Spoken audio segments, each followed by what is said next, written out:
Despite Pokemon games being great and a lot of fun, they are still made by regular people, and regular people can sometimes make mistakes. These mistakes sometimes find their way into the Pokemon games, and over the course of almost 30 years, you can probably imagine that they've piled up a bit. So here are over 50 errors and mistakes in Pokemon games. In Fire Red and Leaf Green, while watching the Teachy TV, the word pocket from the on-screen text reading Key Items Pocket is misspelled. In the original release of Pokemon Ruby in North America, there's also another spelling error, as Mawile's name in its Pokedex entry is misspelled as Mawile with an H added in. In Pokemon Emerald, there is a trainer with a lantern on Victory Road that knows the move Earthquake, which it obviously should not be able to know. While there are lots of instances like this in Pokemon, I chose to include this one on the list because it's a bit more extreme and ridiculous. In early copies of Fire Red and Leaf Green, there was an error in the game that caused the species names of all the Pokemon to be limited to just one word, meaning that many of the Pokemon's species were incorrectly displayed. In the original Red, Blue, and Yellow, if you can manage to pull one of the NPCs in Pallet Town onto the path that you and Professor Oak walk when he leads you from the tall grass into his lab, both you and Professor Oak will walk right through the NPC.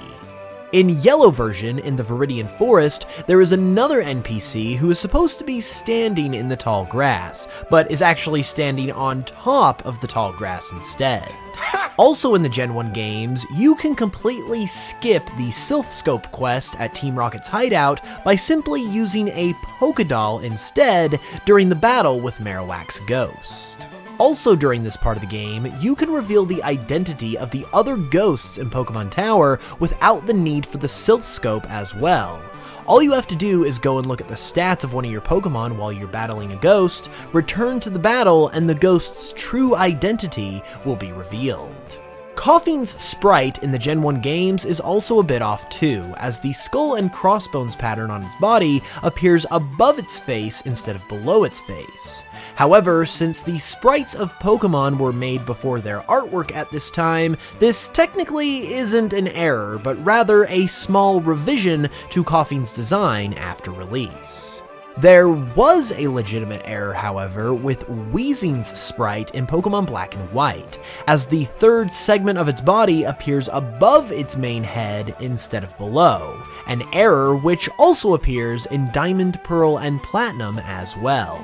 Slowbro also had a sprite error in Black and White, as one of the eyes on its shell on its tail is just straight up missing. Darmanitan's Zen mode is also missing the stripes on its back in these games as well.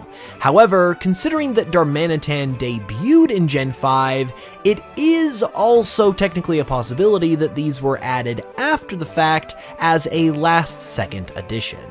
Which brings me to my next topic, Fulkachi. How, you may ask? Well, all these errors really just got me thinking about how flawless the softness of my Fulkachi plush is, or how he's a really high quality plushie of my mascot that comes from my Histrobi Chronicles project, which is a completely new monster catching video game that I'm currently developing. It also reminds me of how ordering a plush with the link in the description directly supports all my content and allows me to make videos and do cool projects like this, and how when you order one, you also get this limited edition Fulkachi trading card for free. The card is amazing quality, and this is the only way you can get it.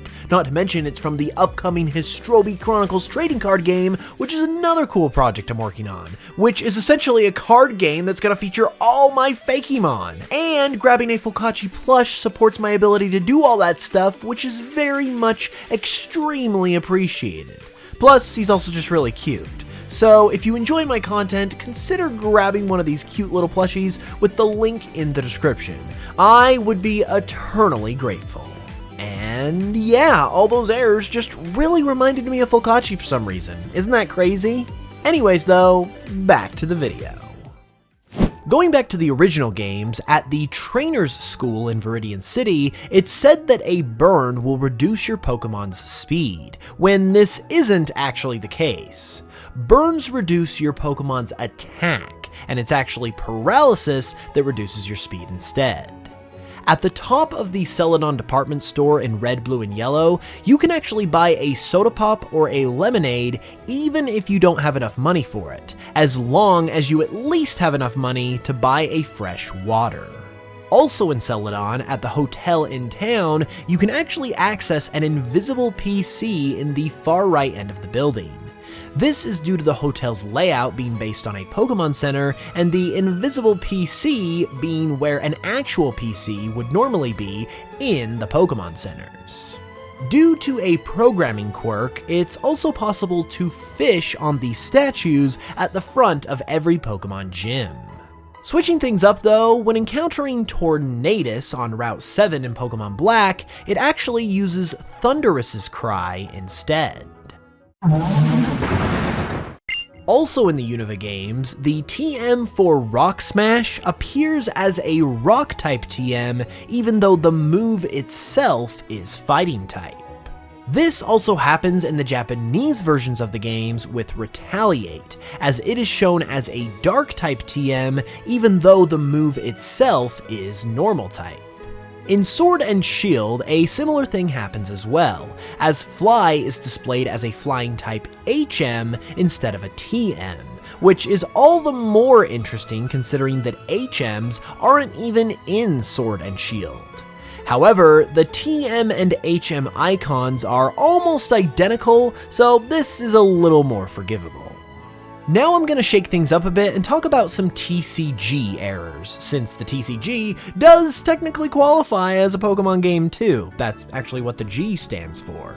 In the Neo Destiny expansion, there is a Dark Executor card that actually had its name misspelled, which is pretty interesting. Speaking of dark Pokemon, there was a Dark Persian promo card from the Team Rocket expansion that was mistakenly printed without any HP. Another interesting error card has to do with Wartortle's card from the base set, as some were mistakenly printed with Wartortle's picture as the pre-evolved form instead of Squirtle. And to round off this batch of TCG errors, I have a really interesting story for you. This Pikachu card from the base set was actually the subject of a pretty bad blunder on the part of Wizards of the Coast, who were producing the TCG at the time. While producing the cards, they assumed that the art was wrong since Pikachu had yellow cheeks, and so they changed them to red, not only without permission from the artist who created the artwork, but also while failing to realize that Pikachu's cheeks were intentionally made to appear yellow since it is performing an attack. And this ended up resulting in an unintentional red cheeks version of this card being printed before the art was changed back to its original form. Going back to the video games, a rather sad error is that in Ruby and Sapphire, due to a bug, Chikorita isn't actually needed in order to complete the Pokédex, as the game fails to check for it when looking at Pokédex completion. Also in Ruby and Sapphire, you can actually go up to the wall right behind the right statue at the front of the Dewford Gym, and it will behave as if it is the statue itself. In Pokemon Emerald, there are a couple of interesting collision errors, including one in Mirage Tower that prevents the player from walking on a tile that they otherwise should be able to walk on, and in the Sutopolis Gym, where in a certain spot next to the stairs, you can walk onto the wall. In Gen 3, there is also a bug that allows trade evolutions like Kadabra, Machoke, Graveler, and Haunter to evolve when traded, even if they are holding an Everstone. Speaking of evolution, in Generation 2 there was a Pokeball introduced known as the Moon Ball that would provide a higher catch rate for Pokemon who evolve with a Moonstone. But due to an oversight, this isn't the true effect of the ball in the Gen 2 games, and therefore it's actually no better than just a regular Pokeball. A similar thing also happens in these games to the Love Ball as well, as its original intent is to be more effective on Pokémon of the opposite gender to your own Pokémon, but in actuality, it ends up being more effective on Pokémon of the same gender instead. A similar thing happens in Gen 1 as well with the move Focus Energy. This move is supposed to increase the chance of your moves landing a critical hit, but in Gen 1, it mistakenly lowers your chances of getting a critical hit instead, making it a move that actually hurts you rather than helping you. Glitches, bugs, and oversights ran pretty rampant in Gen 1, as you may be able to tell, and one of the biggest and most well-known examples of this involves the Psychic type. While originally intended to be weak to Ghost as it is now, Psychic was immune to Ghost type in Gen 1, which made it one of the most broken types in the game and was pretty much the main reason why the Dark type was introduced in order to balance it out. The original Gen 1 games even have an error before you even start playing, as the Nidorino that is shown during the intro sequence actually uses the cry of a Nidorina instead. It is also possible in these games to stand on top of a tree if you first use Cut to cut it down, stand where the tree once stood, and then save and restart your game to respawn the tree. If you use any of the elevators in these games, but then, when selecting a floor to go to, choose the floor that you're already on, the elevator will still shake as if it is moving. Similar to the tree exploit, it is also possible to hop on top of NPCs if you can get them to stand directly below a ledge that you are able to jump over. Jumping ahead a little bit, in Pokemon Moon, when you prepare to face the Totem Alolan Raticate during your first trial, you'll actually hear the cry of Gumshoes instead, who is the totem Pokemon for this trial in Pokemon Sun. In Let's Go Pikachu and Eevee, if your opponent happens to use an item while in battle, the game will actually state that you used the item instead. In Pokemon X and Y, an NPC in Lumiose City mentions that there's a Lava Dome Pokemon in the city, referring to Heatran. This caused quite a stir at the time when these games were released, but this is actually the result of a mistranslation. Of the two NPCs talking here, what is actually being said is that one of them is mimicking the cry of Heatran, while the other girl is merely complimenting her. But due to the wording chosen, it makes it sound like Heatran is literally in Lumiose City. In the original Black and White in Village Bridge, there is an outdoor restaurant that can be found on the east end of the city. In Black and White 2, the restaurant has since moved, but you can actually still read the sign for the restaurant in its original location, even though it's not visible. Also in Black and White 2, one of the trees in White Tree Hollow does not have a shadow underneath it like the others. There's also a couple of fun things you can do with trees in Black and White 2 as well. In the giant chasm towards the back of the area, there are a couple of trees that can be walked through. Additionally, at the entrance to Pokestar Studios, there is also a tree that can be surfed on. Meanwhile, in the original release of Ruby and Sapphire, Togepi's name in the Togepi doll item is misspelled. There are also some text errors when talking with Norman in these games during the Eon Ticket event, including a quotation mark coming after Norman's name instead of the usual colon. Typos and spelling errors also extend into the more recent games as well, as in the Teal Mask DLC for Scarlet and Violet, the word deceive is misspelled when talking to Billy and Onair for the first time. And as we know, these kinds of errors also go all the way back to the original games too. In the instruction manual for Pokemon Red and Blue, a screenshot of a battle with Brock displays the message, "The Brock wants to fight." They evidently fixed this by the time the games came out, but those pre-release screenshots were still able to find their way into officially released material such as this.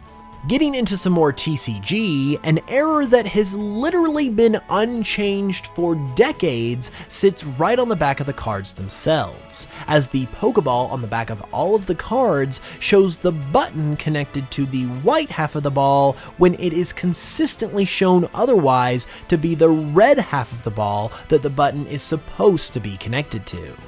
This was actually recently addressed and updated in the new Pokémon TCG Pocket app that's coming out later this year.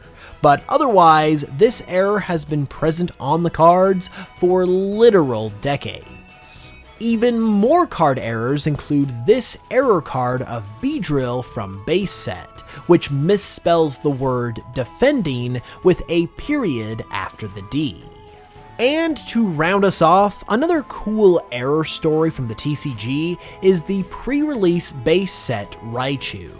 While printing off some pre-release Clefable cards for the Jungle set, Wizards of the Coast, who as I mentioned produced the TCG at the time, accidentally printed some Raichu cards along with this lot, featuring the distinctive pre-release stamp.